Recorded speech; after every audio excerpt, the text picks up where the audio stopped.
kuko ibaze ugize ibyago mbonye akaba atarakubona. oya narabizi ndabizi Abizi ko fresh kondo. Yego ya turashaka no kuzakora ikindi kigano kabisa ntuzanenguza abari ntuzabuhari ndahari kwita mbere ngitabana kamukure mu mwanya kwitable y'abantu bangaye. Hari umuntu ugeze kundira gastori yari umuhungu ariko na gastori giye kakubwira ariko kugira ngo ukumve ako karasekeje. Umudipe umushumba yajya kubwiriza ari ku ruhimbi. Mushumba kabisa kabwiriza. Naho tipe wono no kugira ngo arebe mushumba ari kubwiriza agahita mwambura imyenda akajya mona yambaye ubusa. Bakumva ngo kwerira ari nyine ngo yaba yiryamaniye nawe akubona ikariso byose n'ibidi byose biri aho ngaho kubuntu.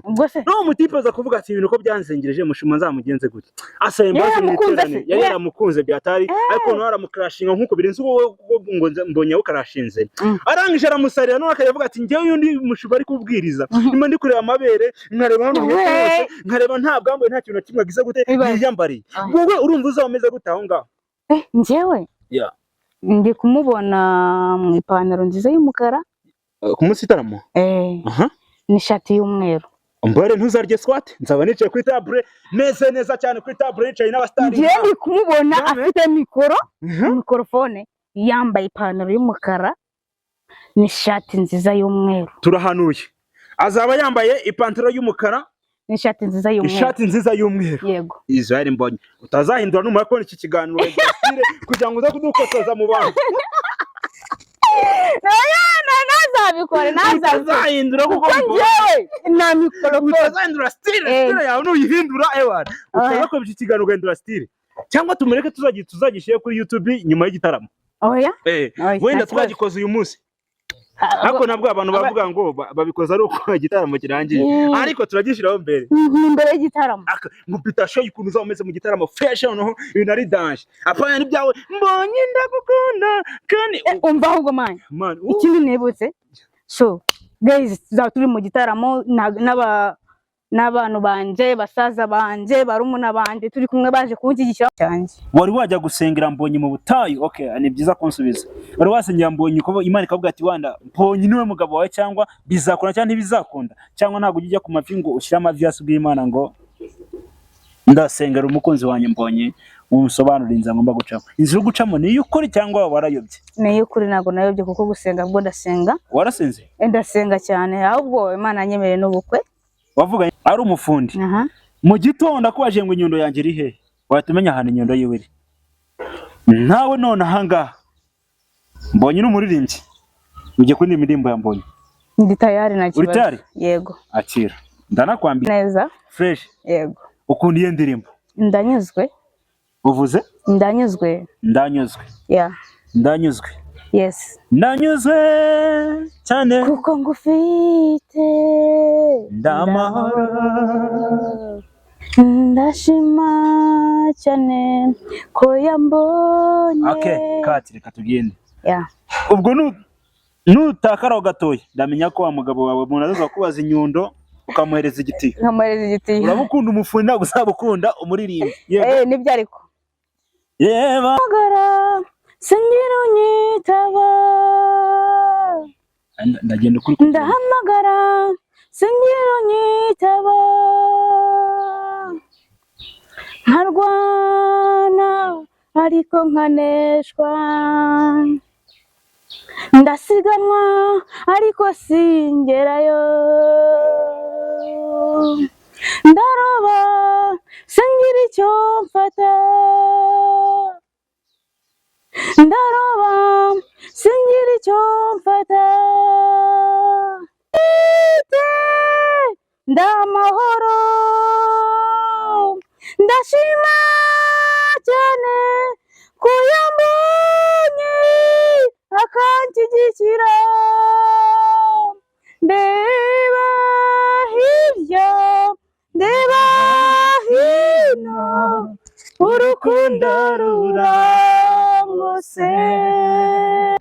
Aho ngaho ni fresh nawe icyo kintu cyubuje kabisa mu matwi yanjye man reka nkubwire yavuga ati nanjye Imana izampa umubebi nkawe urumva fresh uzajya undirimba akavuga ati Dani I love you so much Dani uruti ibyatsi uruti ibiki ibigwisha n'ibikiri by'ibyantu byinshi cyane bya Dani ya nese numva nifuje umukobwa mwiza wajya undirimbira nkawe nkuko uririmba Israel Mbonyi ya uwo mukobwa agatangira kandi mama ntakubesha ngiye cyumva wandirimbye indirimbo imwe yanjye uwo munsi nzarara nkurongoye fresh kukurongoye navuze mariage attention ya kuko uwo mukobwa uzandirimba man nta bundi buntu bw'ubunyanga zafite kujya kunshanga n'abandi batipe urumva nzandi one only oh man urakoze adodose Theo naga muzi wose bari ntago ujye umureba cyakora ejo bundi bamuhaye akamiliyoni wababonye abana b'abanyarwanda niko sha muvuye kureba amafaranga y'icyoze mwayabuze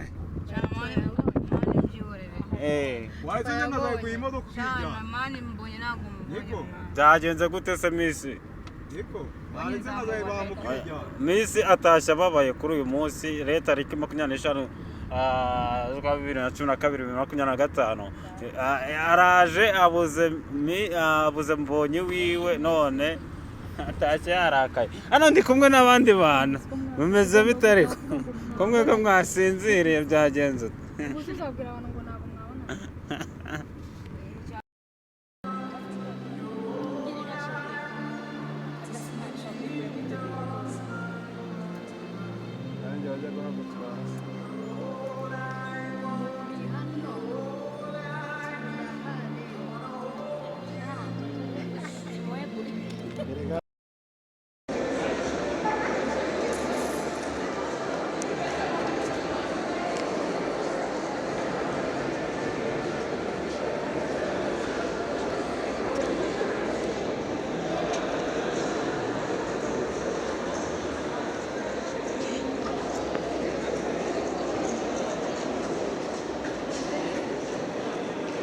uriho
kumwe n'abantu bari baje bamugaragiye cyangwa byandi twita ngo n'abadonerezi ariko birangira batashye umva bananiwe batishimye.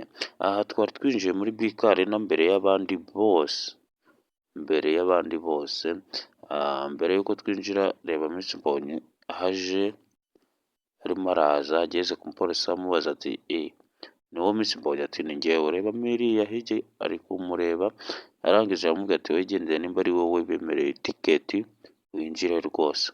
Aribwo ubona aza kunsuhuza ngahita amwinjiza mu gitaramo cya Israel Mbonyi. Hano Israel Mbonyi nibwo yari akinjira muri stage ubanza binjiranye kimwe n'uriya mukobwa kuko akimara kwinjira umukobwa akabafata ibyicaro na Israel Mbonyi yahise ahagera ako kanya.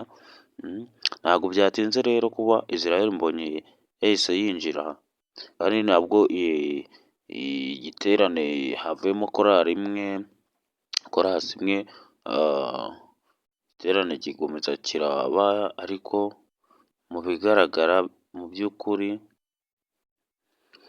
hano hari indirimbo baherewe bita Kiruhura. Ni Kiruhura, iyi ngiyi ni mu ndirimbo ziri gukoma Israel Mbonyi cyangwa mu ndirimbo yiwe ivuga ibintu byinshi cyane ariko muranyihanganira kubw'amajwi mutari kumva cyangwa iki, ariko iki gitaramo ushaka kuzumva indirimbo ziwe uzaza ugenda, urabizi ko YouTube channel cyangwa itangazamakuru dukoresha ko rifite ahantu henshi wakumvira ibi bintu, ndaza kuza kudukoramo uduce duce ahantu, yaba abankurikirana Instagram, TikTok, urabizi ni Dodosi Boss cyangwa Dodosi Kigali kuri Instagram, niho ncisha izi video cyangwa aya majwi yose. Ntatinze mu magambo, urabona ko nubwo bitumvikana ariko hano bari barangije kubyina, hahita hajyaho indi ndirimbo yiwe ya kabiri, bahita bahindura amatara, abafana sinakubwira bari bashyushye babyina, ahubwo wowe ndakwifuriza kugira umunsi mwiza unteze amatwi, urangiza umwaka mushya, tugatangira umwaka mushya wa 2026, ntuzaturye uyu nguyu ahubwo tuzawurye, niko mu kinyarwanda njya numva bavuga. Nazuminze neza cyane, nshimira na kameramani wanjye wari uhari, bamwita Brandine, niwe wamfashije muri ibi byose, ni umusista, ariko njyewe nk'uko nari ndi kumwe na Miss Mbonyi nta kanya nari kubona, ariko urabona hano turi kubireba neza, ni Israel Mbonyi yari arimo arihanagura, nubwo video itari kugaragara neza cyane, ariko stage yari yabaye stage ebana ari ibintu bitabaho cyangwa ari ibirori muri makeya. Nk'uko twajyaga tubyumva, kwinjira muri stage ukuntu byagenze, umuntu wa nyuma numvagaga ari ibihumbi 10, nibaza uwa kabiri buriya yari 15, ko twumvaga ngo hariho ibihumbi 55, 45, 40, ukongera ugafatira kuri 30, ubwo na 30 na 15 byari birimo. Gusa ikigaragara ibi bintu njyewe nta nubwo byanejeje inshuti bavandimwe cyangwa mwebwe twari turi kumwe hariya hantu, ntabwo ibi bintu byari birenze cyane ku rwego hahandi Bruce Melody cyangwa The Ben cyangwa Davido guturuka Nigeria ukuntu baba batwitse.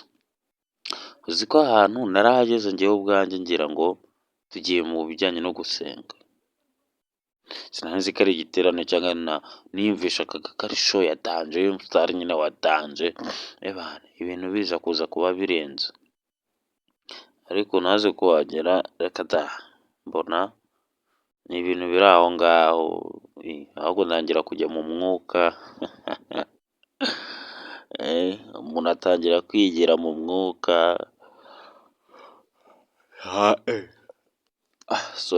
ntangira gusenga, numva nyine natangiye kwinjira mu mwuka wa Yezu, nangiye gusenga, noneho abantu baravuga ati Dodosi dore yafoshejwe cyangwa yujujwe, ntakiri kwita kuvuga ngo arareba ibintu runaka cyangwa ngo agere live yereke abantu. Reka nanjye nahise nigira mu mwuka, ntangira kuzaza ndasenga bitewe n'uturirimbo twumvaga cyangwa bitewe n'ibyo twumvagamo byatumaga tugarukira Imana. Nshuti muvandimwe, wowe watereranye Imana cyangwa wagize ute, ndakwinginze garukiraho wijya kure, kuko udafite Imana nta na kimwe wageraho. Nk'uko twari turi kubivuga neza, njyewe iki gitaramo ntabwo cyanshimishije cyane, ariko na Miss Mbonyi yatashye atameze neza. Mwari muzi ko yari afite concert yo kuba yahura, yari afite amatsiko yo kuba yahura n'uyu musore, ariko byarangiye badahuye. Miss Mbonyi yafashe umwanya we apanga iriya modoka arayikodesha, ndaza nyibereke gatoya biri kurangira. Afite imodoka yakodesheje niyo twagiyemo nk'abanyamakuru, iyo modoka twari turimo nk'abantu benshi cyane, ntabwo nahita mvuga umubare, ariko imodoka imyanya yose yari yicayemo abantu. Ni ivatiri nk'uko uyibona, nk'uko uza kuza kuyibona, ariko birababaje. Nahise mbonye aho aza kumva iyi video, cyangwa inshuti ziwe cyangwa n'abavandimwe bumve ko hari uwari wateguye ibintu by'amatsiko, cyangwa umwana yari yagiye yamwambariye ibishoboka byose ngo amubone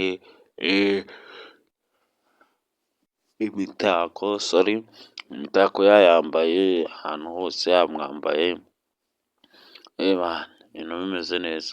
Ziramubonye nibwo yari akimara guhagarara, aba bahamiriza cyangwa aba bagabo twabitaga intore, sinzi nimba n'ubu bakibyita.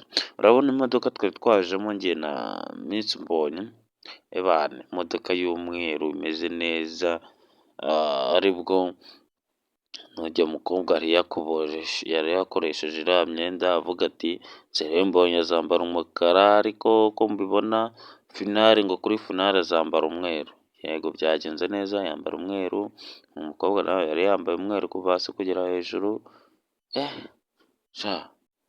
byari biryoshye, ni ukuri kw'Imana. Gusa ikintu nabonye aho cyiza nyine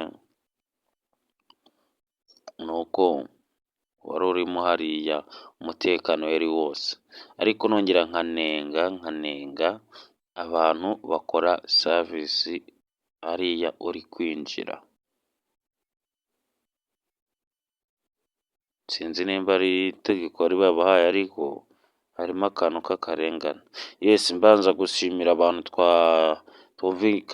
twakomezanye kino kiganiro, wowe uri mahanga, wowe uri mu Rwanda, wowe Munyakenya, Umurundi, mu Uganda, Tanzania, abasharinga Facebook, ndabashimiye cyane. Nakagaruka ari Dodos Official TV.